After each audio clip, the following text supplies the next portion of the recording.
और देखिए बात होगी आप बाजार की। आज हरे निशान के साथ में खुला है शेयर बाजार, निफ्टी भी हरे निशान के साथ में शुरू हुआ। आज बाजार में बेहतर कारोबार की उम्मीद है। भारत की WPI महंगाई 0.92% पहुंची है। भारत में CPI महंगाई के कम होने के आसार हैं। पाकिस्तान में चालू खाता घाटा बढ़ेगा। जर्मनी में GDP ग्रोथ फ्लैट रहने की संभावना है। तो ये है आज मार्केट का हाल। लेकिन अच्छी बात यह है कि शुरुआत हरे निशान के साथ में हुई है और पिछले अगर 2-3 दिन से देखें तो लगातार जिस तरीके से कंसोलिडेट हो रही थी ये नंबर्स, ऐसे में अब बाजार में बेहतर उम्मीद है। आकाश जिंदल जी हमारे साथ में है, अर्थशास्त्री हैं, जो कि बारीकी से इस वक्त आपको समझाएंगे कि क्या है बाजार का हाल। आकाश जी, लगातार आपसे चर्चा होती रही है बाजार के हालातों को लेकर। आज सुखद एहसास है क्योंकि शुरुआती हरे निशान के साथ में हुई है। इसे किस तरीके से आप देख रहे हैं और ये इन्वेस्टर्स के लिए कितना फायदे का सौदा रहने वाला है?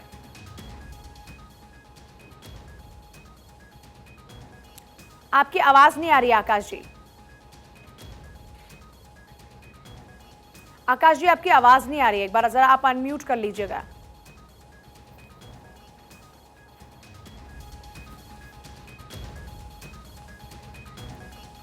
चलिए आकाश जी से संपर्क करने की कोशिश करेंगे। आकाश जी आपको बारीकी से समझाएंगे कि आज हरे निशान के साथ में बाजार खुला है और किस तरीके से लोगों को इससे राहत पहुंचने वाली है, जो खासतौर पर इन्वेस्टमेंट पर्पस से। देखिए वैसे भी जितने भी एक्सपर्ट्स अभी तक हमारे साथ में जुड़े हैं, जितने भी अर्थशास्त्री हमारे साथ में जुड़े हैं, उनकी तरफ से यही कहा गया कि जो इस वक्त भारत की अर्थव्यवस्था है वो स्टेबल है और देशों के मुकाबले अगर ग्लोबल मंदी का दौर भी है तो उसमें भी हम सस्टेन करेंगे, क्योंकि हमने उस लिहाज से अपने आप को मेंटेन किया है। और देखिए आप तो जानते हैं कि वैश्विक मंदी की मार जब पड़ी तो भारतीय अर्थव्यवस्था ही ऐसी थी जो उतनी बड़ी मार को भी झेल गई। और आप लगातार देख रहे हैं जिस तरीके से रूस यूक्रेन वॉर है उसका भी असर पड़ रहा है। ऐसे कई और फैक्टर्स हैं जो लगातार काम कर रहे हैं और मार्केट में इस वक्त जो मंदी है वो देखने को मिल रही है। लेकिन आज हरे निशान के साथ में बाजार खुला है और धीरे धीरे और बेहतर तस्वीर साफ होगी जैसे जैसे और वक्त आगे बढ़ेगा। लेकिन अभी शुरुआत अच्छी हुई है। ज़्यादा जानकारी आकाश जिंदल देंगे क्योंकि वो अर्थशास्त्री हैं और बेहतर तरीके से चीज़ों को समझते हैं और आपको समझा भी सकते हैं, तो बता भी सकते हैं। आकाश जी हमारे साथ जुड़ गए हैं। आकाश जी, आज की जो सबसे इंपॉर्टेंट पॉइंट आपने बताया, which is very relevant for all viewers, WPI inflation में -0.92% आया है। यानी होलसेल महंगाई कम हो रही है। यानी जनरली हम देखते हैं महंगाई का डेटा होता है कि महंगाई कितनी बड़ी है।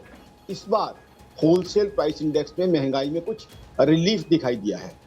तो इसका मतलब क्या है कि आने वाले समय में CPI कंज्यूमर इन्फ्लेशन में भी कुछ ना कुछ रिलीफ दिखाई देने की संभावना है। हालांकि ये शॉर्ट टर्म फिनोमिना है। बेसिकली मेरी ऑर्गेनाइजेशन आकाश जिंदल का मानना है इस पे पीछे रशिया यूक्रेन वॉर जो है मेन रीजन है, क्योंकि रशिया यूक्रेन वॉर में क्या है, उसके कारण ग्लोबल रिसेशन के करीब पहुंची है इकोनॉमी। दुनिया भर में चीज़ों की डिमांड कम हुई है, तो fuel prices, commodity prices, food prices में कुछ ग्लोबली कमी आई है।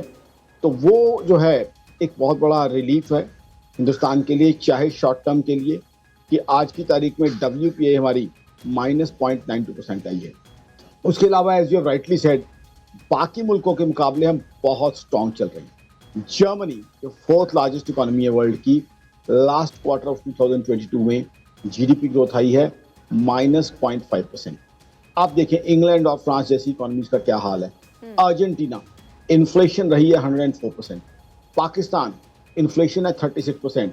और पाकिस्तान की इकोनॉमी का तो ये हालत है, एक तरफ बहुत हाई इन्फ्लेशन, बहुत हाई फॉरेक्स लोन, उसके बाद जो पॉलिटिकल डिस्टर्बेंसेस हैं उन्होंने वहाँ की इकोनॉमी के ऊपर बहुत बहुत नेगेटिव इम्पैक्ट डाला है। और मेरा ही मानना है, मेरी ऑर्गेनाइजेशन आकाश जिंदल का, कि पाकिस्तान की इन्फ्लेशन, पहले मैंने प्रेडिक्शन दी थी वो आपके सामने सही साबित हुई है कि पाकिस्तान की इन्फ्लेशन 40% से भी ऊपर बढ़ने की संभावना है, क्योंकि ये जो पॉलिटिकल डिस्टर्बेंसेस हैं वहाँ प्रोडक्शन को बहुत बुरी तरह इम्पैक्ट कर रही हैं, असेंबली लाइंस को इम्पैक्ट कर रही हैं।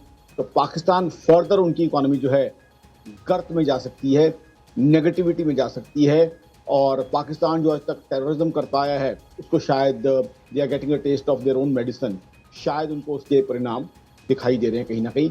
जहाँ तक हिंदुस्तान की इकोनॉमी की बात है, GST कलेक्शन मेरे हिसाब से 2 लाख करोड़ से भी ऊपर बढ़ने की अब संभावना है। तो हिंदुस्तान की इकोनॉमी बूम कर रही है। ये जो समर हॉलीडे सीजन आएगा इसके अंदर टूरिज्म, आई थिंक इंडिया में एक नया रिकॉर्ड बनाने वाली है, जो जीडीपी और जीएसटी कलेक्शन जी, दोनों के अंदर एक साइजेबल चंक ऐड करेगा। बहुत शुक्रिया आकाश जी बातचीत के लिए और हमारे दर्शकों को इतनी बेहतरीन जानकारी देने के लिए।